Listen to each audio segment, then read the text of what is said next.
Bible expositions are normally held straight up to near midnight, wherein Soriano never leaves the stage until the questioning stops. Veridiano's claim that the second incident of rape happened on June 8, 2001 at 3 o'clock in the afternoon was another fiction of his imagination because, as it was in the first accusation, it was physically impossible for Soriano to be involved in the same. With clear and convincing evidences, Soriano has shown that on the said day, he went to the office of a certain Maria Evangeline Veloira in Bambang, Manila, together with Rico Fernandez. They then proceeded to Sushimoto Japanese restaurant to meet Ida Briones, an accountant recommended by Veloira as regards to the loan transaction they were applying for. Rico Fernandez, Evangeline Veloira, and Ida Briones executed their own affidavits to affirm that Soriano on June 8, 2001 was with them from 12 p.m. until 4 p.m. Veridiano's whereabouts on June 8, 2001 was also questionable. Alvin Aureliano and Leonilo Villanueva confirmed that Veridiano was with Aureliano going to West Avenue, Quezon City to buy a Kodak picture case adapter.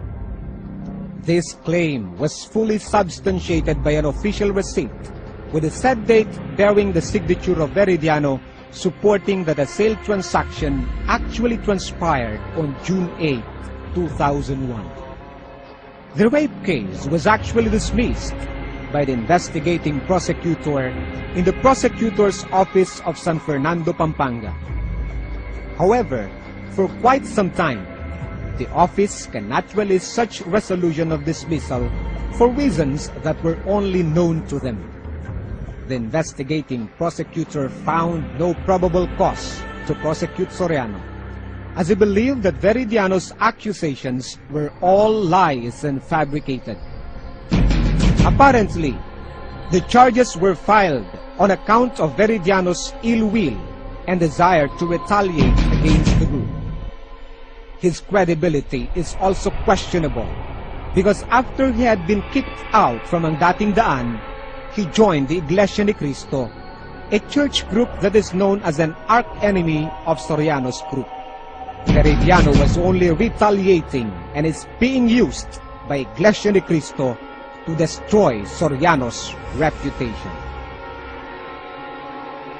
The heights of irregularity, however, became manifest when no less than the Secretary of Justice himself, Mr. Raul Gonzalez, ordered that the records of the case be elevated to his office.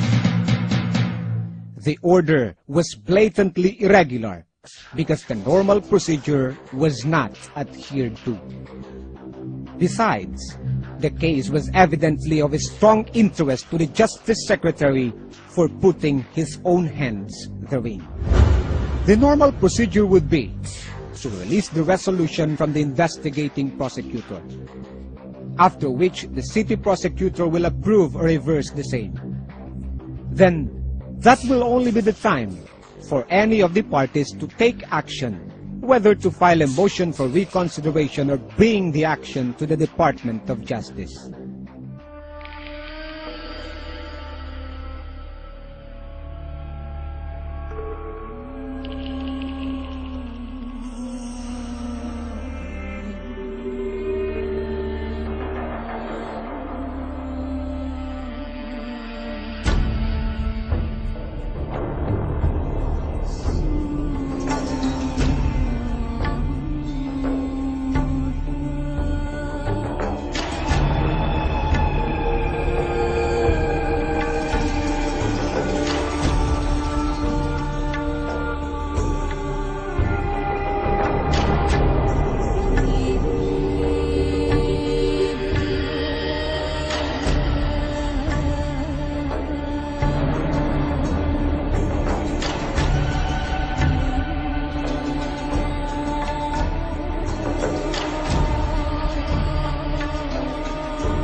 As mentioned, the resolution to dismiss the complaint was not yet released by the investigating prosecutor. At this juncture, no action yet can be taken by any party. Thus, no petition was ever filed with the Department of Justice for the Secretary to order the elevation of the records to his office. Yet, it was done. Irregular as it was ordered by the Secretary himself. There was no such petition filed in the said department.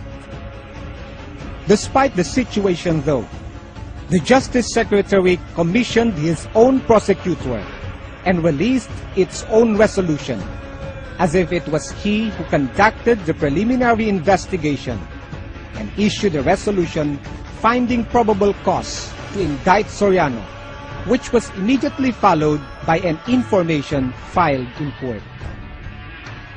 Another point of irregularity. When the original investigating prosecutor complied with Gonzalez's order to elevate the records to his office, he clearly stated in his transmittal letter that the records contain all 214 pages, including the resolution rendered by him, which dismisses the case. However, when Soriano's group requested for the copy of the records of the case from the Department of Justice, it claimed that no such dismissal resolution was part of the case. There was an apparent maneuver to conceal the said resolution. How much interest does the person of Soriano hold with the government of the Philippines, that no less than its Justice Secretary would go out of his way and deviate from the normal rules of court procedure, only to make manifest his influence over the case and the justice system of the country? Whose wishes does Gonzalez need to gratify for going out of his way and intervene in an otherwise simple case of harassment? Has the religious war against Iglesia ni Cristo and ang dating daan reached the level of involving high government officials? Isn't it very unusual and unbecoming for a Justice Secretary to show such one-sided action?